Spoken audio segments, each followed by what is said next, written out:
Vocês já se perguntaram como era a formação dos artistas?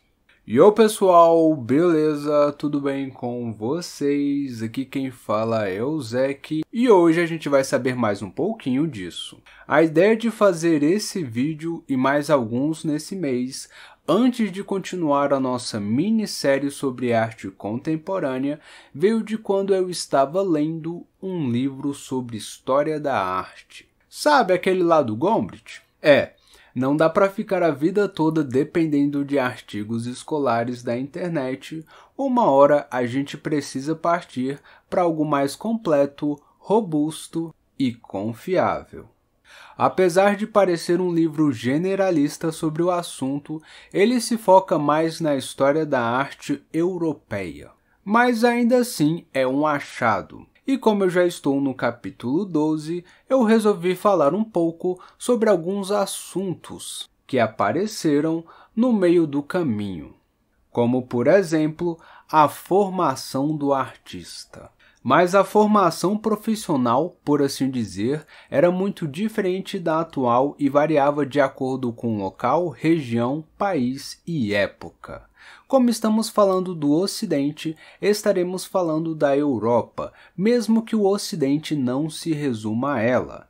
É que a noção do que a arte foi por lá é mais acurada. Basicamente, a profissão dos artistas eram como todas as outras, séculos e séculos atrás. Na Grécia, por exemplo, se você precisasse de um retrato ou qualquer outra peça para decorar a sua casa ou para outro propósito, você combinava e pagava a um artista. Nada mais. E a arte não era muito diferenciada do artesanato. Só nos momentos finais do país, com o reconhecimento dos filósofos e com a ascensão do ideal do belo, que a arte começou a ser mais valorizada do que apenas decoração. Para servir a esses propósitos, os artistas deviam aprender a copiar bem.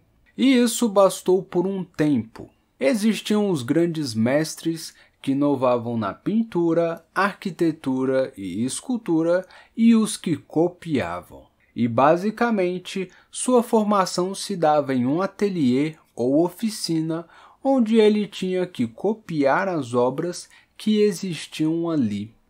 Copiar, copiar e colar. A criação era algo que não era tão estimulado entre os artistas, a menos que houvesse necessidade. Como os tempos eram outros, os estilos e regras mudavam mais devagar. É por isso que o grande salto técnico se dá apenas séculos depois, no Renascimento. Quando os romanos invadiram e conquistaram a Grécia, preservaram parte da sua cultura, mas valorizaram mais uma arte mais realista e mais prática, deixando ideais de beleza um pouquinho de lado. Mesmo assim, os novos artistas não tinham um currículo tão diferente de antes. Entretanto, eles tinham que saber se virar. Se você tivesse algum dinheiro, poderia pedir um retrato seu, como esse cara feio aqui fez. Vai copiar da onde?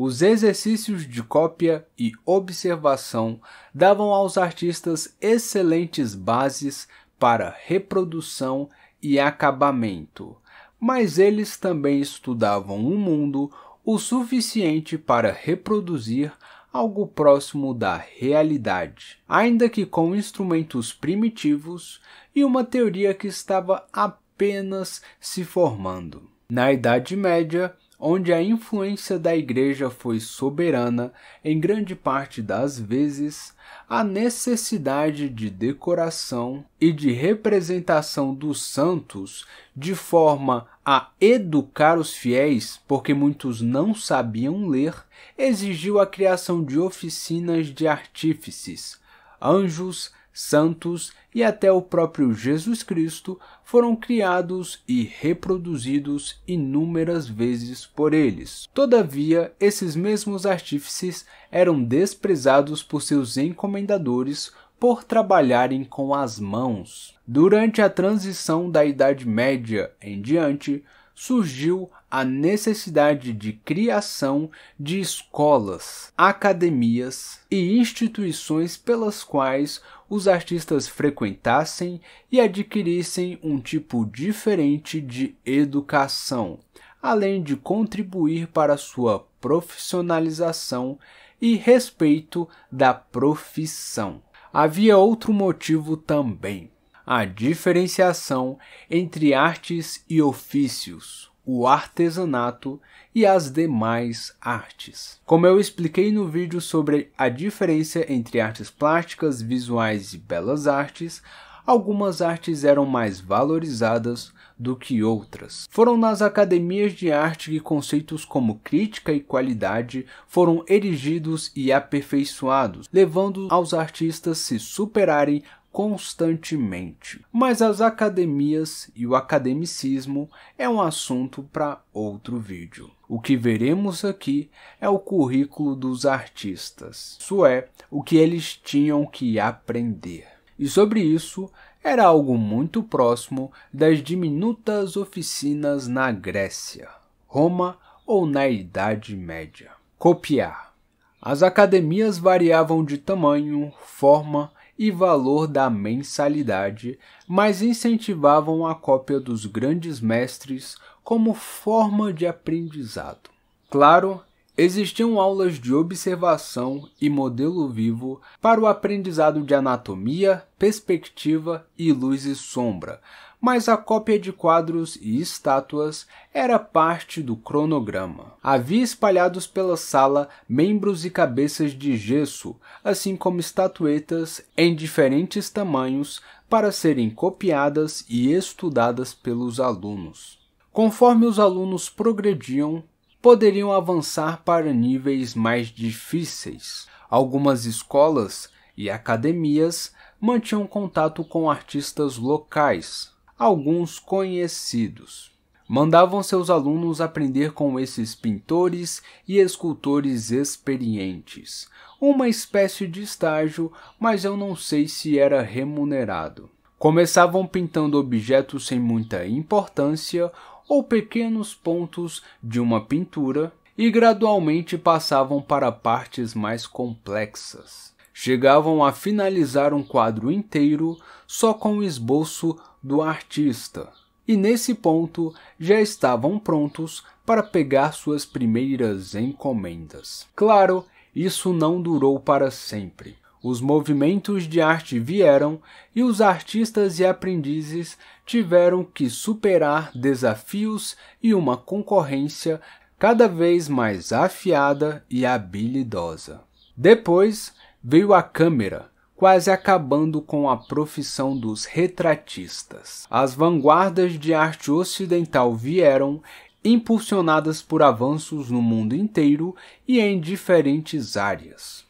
O currículo dos artistas mudou e a cópia era agora um sinal de mediocridade e de falta de originalidade. Ainda que a academia tenha sobrevivido junto de alguns dos seus valores, o currículo e a formação dos artistas não guarda quase nenhuma aparência com o passado. Teoria e prática são exigidas pelos professores aos estudantes, mas eles devem aprender outros conhecimentos dependendo da formação que querem seguir. Ilustradores, designers, artistas visuais ou educadores. E aí, qual escolher? E também, para cada uma dessas, eles devem submeter trabalhos finais, únicos e exclusivos para a natureza do que farão. Se o seu currículo mudou tanto, o que esperar do futuro? Será que modelagem em 3D e programação também contarão nos próximos currículos? Deixem as suas opiniões nos comentários. Bom, pessoal, foi isso. Espero que vocês tenham gostado dessa minissériezinha, tá? Em breve a gente volta a falar sobre arte contemporânea. Se vocês gostaram do vídeo, eu peço que deem aquele like triplo, mas se gostaram mesmo, aproveitem para se inscrever. Redes sociais estão na descrição, Facebook e Instagram, tanto do canal quanto das minhas páginas, onde eu desenho ali, esboço um pouco da minha criatividade para vocês. É isso aí, muito obrigado por tudo, valeu, falou e fui!